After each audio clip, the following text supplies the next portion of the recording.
मरियम नवाज लाहौर में इंतखाबी मुहिम के लिए निकल पड़ी। उन्होंने PP 159 के मुख्तलिफ इलाकों का दौरा करके अवामी इज्तिमात से खिताब भी किया।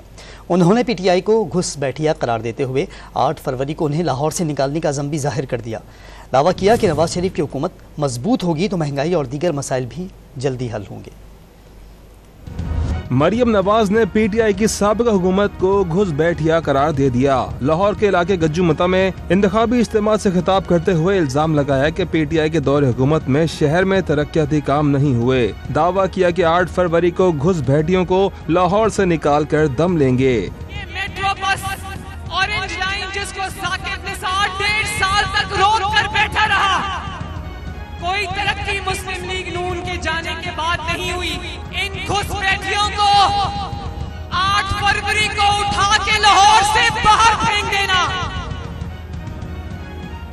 इन्होंने अपनी जेबें भरी हैं, लाहौर का कोई काम नहीं किया।